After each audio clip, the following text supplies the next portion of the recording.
Hi folks, you're with Tacitus today. Tacitus today, your pushback channel, and thank you for joining this audio live stream. Please listen to this presentation as you would a radio broadcast. In this essay, I'd like to talk about the issue of women entering and staying in the workforce, or in economic terms referred to as workforce participation. Now, trying to get accurate figures here and numbers is hard because different frames of reference and data collection sets are used, and like any government statistical output, they try and make it as obtuse and as vague as possible so that they can claim the high ground or deny the low ground as they choose, depending on how they present the numbers. So in some of the tricks they use, women's workforce participation is every woman who's alive.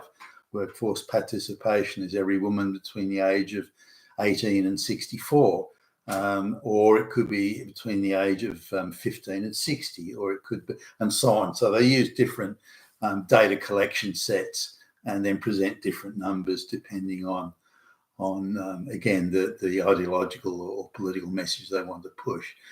It hardly matters. In the Western world in particular, there's been a huge drive, really since the late 1960s and early 1970s, to increase the participation of women in the workforce. Now, this drive was started at a time when the birth rates were quite high, 2.45 children per woman in births. So what was the purpose? If they're going to move those women out of childbearing and into the workforce, then the amount of children being born will decline. The amount of births per woman will decline. That's a statement of the glaring obvious. So what were they about back then? Because at the time, the economic think tanks of the 1960s, whether they be in the left or the right, interestingly, the think tanks of the right saw that putting more women in the workforce would reduce wages and increase consumption. So the political sort of right like this one. On the political left, they believed that in order to have more women in the workforce, more women had to be have higher standards of education. The left love this education. As a Democrat, sort of, I'm the education president, as if no one's ever been to school in the history of humankind. But I mean, what does it even mean, an education president? I mean, what the fuck's that? So the idea that the left had was that more women, in order to get more women in the workforce, then more women had to, say, do a senior high school and then college, university education, and then go into the workforce, and then they would be represented in approximately equal numbers. Therefore, as a matter of equity and equality and so on. So it was some sort of wider social justice, ideological miasma in the eyes of the left. So both sides really pursued, for different reasons and in different ways, pursued the same objective. Now, the right may have been, the political economic right may have been just take girls out of high school at 15 and shove them straight into low-wage jobs. There was that. But nonetheless, both sides wanted this, and yet the consequences of a declining birth rate seemed to, at the time, they didn't really spend a whole lot of, column inches in their reports and in their think tank ruminations. They didn't seem to really give that much thought, which seems odd now, because again, it's glaringly obvious that if you take girls out of their prime childbearing age, which back then was between, say, 19 and 23. If you take them out of that and put them into work, then they're obviously going to have, on balance, fewer children. So anyway, the push was on from the late 1960s. Now, the methodologies used to get women into the workforce were very similar to the communist Soviet and Chinese communist type systems. Now, in the Russian, the Bolshevik Soviet Communist Revolution, in Russia and the wider Soviet Union, there was a lot of people at the time. 1917 was the Bolshevik Revolution. There was a lot of people employed on the land. as in agricultural lots and agricultural peasants, you could call them. And everybody pretty much, the birth rate was very high in those places, but everybody pretty much worked. And young children would work. 9 years old was considered old enough to work. And at best, these peasants would get a couple of years of schooling and formal schooling, reading, writing, and mathematics, that sort of stuff. And then they would just go back on the farm, and all hands were needed to sow the crops, bring in the crops, pick the fruit and everything else. So there was people were already working. So the issue for the Soviets was to industrialize, so switch from an agricultural to an industrial economy, and to do so quite quickly and quite brutally, by the way. And to do that, they built factories where the population centers were. And so when you've got a sparsely spread agricultural population, of course, there aren't that many population centers where the farming is. So they had to get men and women. They created these collective communist farms, and they had to bring men and women, but women as well, to work in the factories that they were setting up in the city. Again, very rapid industrialization. So they had to try and sell it to women as being somehow a progressive step. So, hey, guess what? Why don't you come and work in that dirt floor factory there under shitty conditions and a very unpleasant environment and so on. And so why don't you come and work there? Because what we're doing, the government, the communist government, we are freeing you from the chains of the kitchen, the chains of the patriarchy, the chains of the misogynist male. Your husband, the head of the family, we're changing that. We're changing equality. So come and work in this factory and throw off those chains. And this was their, whether it's speeches and Communist Party goons making speeches, and the omnipresent adverts of the day, which again were, we're going to free you from the chains of the kitchen. We're the good guys. It's your husband who's the fucking asshole.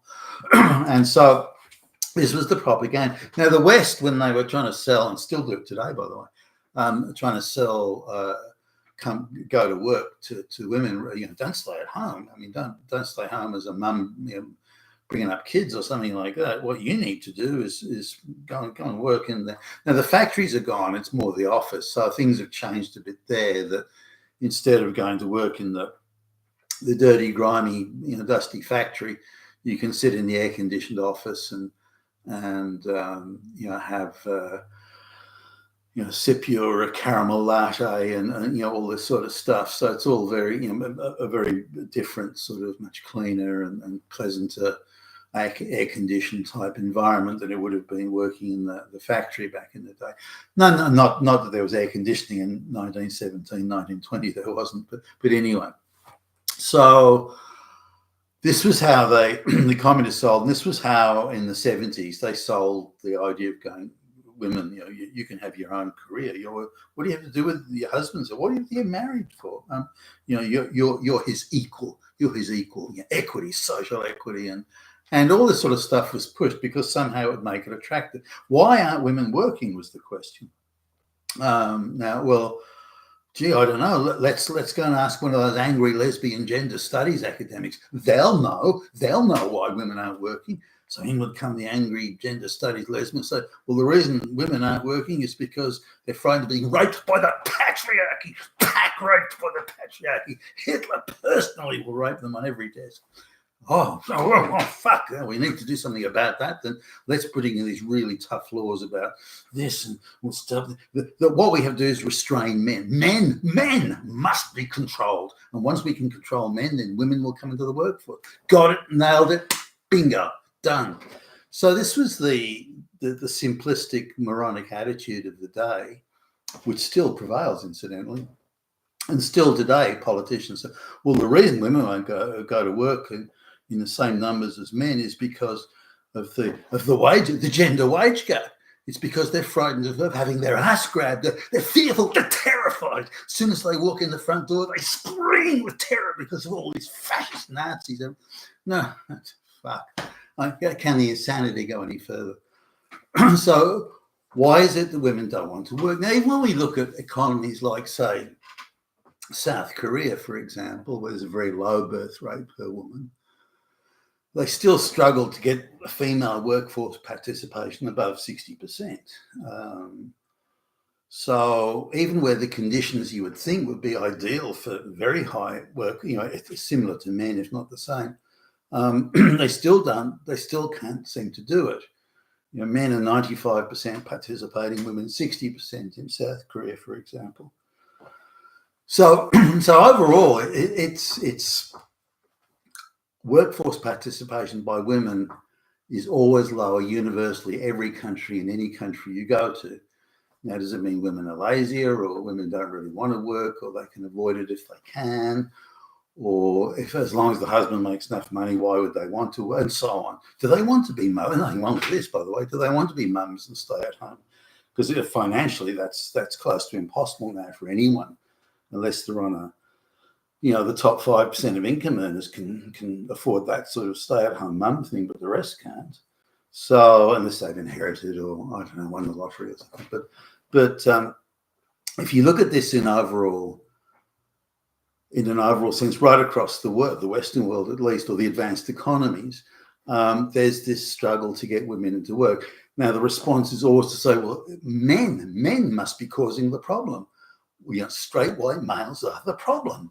If we can control and denigrate them, if we can accuse them all of being Nazis, then we'll solve the problem, which of course is a fantasy that transcends any known absurdity to even think along those lines.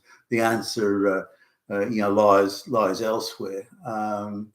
Now, there's other factors. Say, well, women are uninterested in going to work because they're denied the best paying jobs. Okay, but the best paying jobs won't multiply as soon as you put women in them. The best paying jobs will stay, more or less the same in number. So you're just taking jobs away from men and giving them to women. How will that advance society overall? Well, it won't. Clearly it won't. And if you're gifting it to people who haven't earned it or don't deserve it or are not qualified to do it, how is that advancing anything at all? Again, clearly it's not. And this is what the affirmative action is doing. Now, if we go back to the communist societies of the Soviet Union and Eastern Europe too, they had the same problem. They just couldn't get women into the workforce because there were various dispensations. So if you were having a child or if you had to look after an elderly infirm relative, you could get a dispensation from going to work. Remember, the conditions were quite harsh. If you were late 3 times, I don't know how rigorously this was applied. If you're late 3 times for work or absent 3 times, you could go to prison. That was how seriously they took it. And they tended to enforce that quite rigorously if it was a male worker. But if it was a female worker, they tended to look the other way. So women were not held to the same standard as men. Far from it, actually, even in a communist society where everyone's supposed to be equal. But the interesting thing about how the Soviets or other communist societies, how they solved the problem of women's workforce participation. And the Soviet Union was held up by a lot of Western societies, particularly the left wing. Again, the left wing think tanks would say, well, look, women's participation in the workforce in these places is like 100%. So why can't, if they can achieve it, why can't we? And in the West. But the reality was actually quite different. What the Soviet economy and society is, they just invented jobs for women. It's effectively an affirmative action on nuclear level steroids. So they invented, for example, in senior citizens' retirement homes, they would invent a board of advisory directors. And this board of advisory directors could just have 1 million people. I mean, it didn't matter. So they would invent jobs. Also, they invented jobs in factories because they had this thing about they had the 50% of the factories as workers had to be women. So they would invent all these clerical jobs where someone's job for the whole week was to fill out one form. Or they would invent cleaning jobs where there were 10 people in the cleaning department, but there's only 1 broom. Or delivery drivers where there was 100 drivers but only 10 trucks and so on. So they just invented all these jobs, nothing jobs, you don't have to turn up to do anything type jobs, or or again, you fill out one form a week, and so on. Or these forms are handed back and forth to each other. And so they would create jobs. So there'd be all these women working in factories, filling out, again, one form a week, how many widgets got manufactured. And they would give them titles like economist or senior economist or executive economist, all these sort of titles, and economic leader and so on. But what they did is they just invented jobs for women, and nothing jobs, bullshit jobs, non-existent jobs. You don't have to produce, create, or build anything. You're just there to pretend you're working. And so that's how they solve the problem. Now, if you look at affirmative action in the West today, and diversity, equity, inclusion, it's more or less the same thing as the communists were doing. And certainly in the places I go to, in the business I have a share in, when I'm out, I'm staggered at the amount of invented jobs there are, which are invariably held by women, and particularly brown and black women, white women too. And so there's, the assistant deputy vice president for the customer experience, and jobs like that. I think, well, what do you actually do? And you sometimes, if the opportunity arises, you'd ask, well, what do you actually do? And they don't know themselves. And there's a lot of these jobs in the public service as well, particularly given to Indians and other, all sorts of minorities. So we've got a massive, in the West, we've got a massive layer, wherever there's the mass migration, there's a massive layer of invented jobs that aren't needed, particularly in the government departments, the big multinationals, and any organisation that relies on or depends on winning government contracts. They've got to say they have a certain number of black lesbians on the payroll, and they don't need them. There's nothing for them to do, and they can't do anything. So they just they'll invent a title, deputy assistant manager in support of such and such, and so there's all these invented jobs. And again, I meet every time I go out now to a meeting with the client. There are these people out there that are given these jobs that wouldn't have a chance. They either couldn't get a job at all if they had to actually compete in the real world, or they'd be, the best job they could get would be flipping burgers. But instead, they're given a nice office in a downtown, prestigious downtown address with this prestigious title, so they can swan around like they're important. And all they do is go to a few meetings a day and pretend to be important, and that's it. That's all they do. So none of these people, in reality, none of these jobs should exist, and that's how the communists go for employment. So if we take that away, then female employment in reality would probably be around 30% of women. In reality. Now, on top of that, there's been, across the Western world, there's been a wide expansion of various government social security type benefits. In Australia, as a case in point, there's something called the disability thing, which was heralded by the leftists and the socialists and the Marxist minded among the political and the chattering classes, being some huge progressive step forward. Now, the budget, and anyone could see this, the budget that they'd allocated to them has been overspent to the tune of tens of billions of dollars. And the biggest people, or the biggest group or number of people putting their hand up wanting this, are women. So overwhelmingly, it's another way of paying welfare, very expensively, by the way, paying welfare to women. Now, you go to any doctors, any medical practice anywhere, and other than particularly older people who may be in general, other than that, the place is overwhelmingly full of women who've never had children or anything. So it's not like the woman who's had 100 children and the wear and tear on the body. This is women having. So it's overwhelmingly a female thing. So all these things exist to support the least productive society. Now, gifting people jobs they haven't earned doesn't make them productive. It may look good for equity type thing, but when we come back to this thing of why is it much harder to get women into the workforce, then it's an attitudinal thing. It's an attitude to work. It's an attitude investment in the future, investment in society. Men are much more likely to say, I have to do a good job and work hard because that helps my colleagues. Whereas the woman would see it, I'm talking generally here, the woman would see work and everything to do with work as some sort of wider, fuzzy, miasma or ideological equity, rather than a responsibility that she has to take. So I think this is a fundamental difference. I think as soon as that's accepted, that women that just won't go to work unless they're ordered or threatened to do so. You've got to do it otherwise or else. Again, there are exceptions to this. Say during the World War I and World War II, when the men were off fighting on the front lines, there was a lot of women who were hired or forced, in effect, to go and work in various jobs, munitions factories and so on. This was heralded by the leftists as some huge step forward in equity and so on. But the minute the war ended, other than a very small selection of primarily lesbian type women, very few women wanted to stay and work. They couldn't wait to get the fuck out, and live off a man's income. I mean, why not? Have children and so on. This was the baby boom after World War II, as a case in point.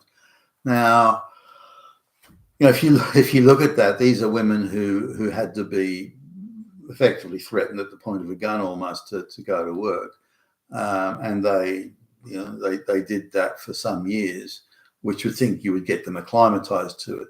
Yet when they said, well, now you don't have to do this anymore, there was a rush to the door to get out of those factories and out of those workplaces.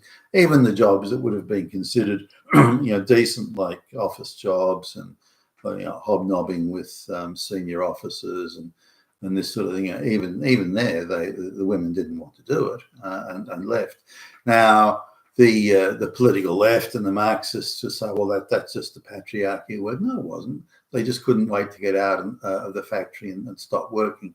So the issue here is no country in the world, whether it be Asian, whether it be European, whether it be whatever, no country or place in the world, no advanced economy, Japan, no advanced economy has succeeded in having a female workforce participation rate anywhere near the same rate that there is among men. And there I would put this as at the fundamental difference of attitudes. It's got nothing to do with patriarchy or Hitler or anything. Far from it. It's the fundamental attitude. Certainly all the women I know, without exception, wouldn't work if they didn't have to. Whereas, most of the men, even if they didn't have to, they would still work. So, there is a fundamental attitudinal difference to work. And it's not just to work, but to taking responsibility. And that is seen very differently by the genders. You've been with Tassos today, your Pushback channel. Thank you for listening.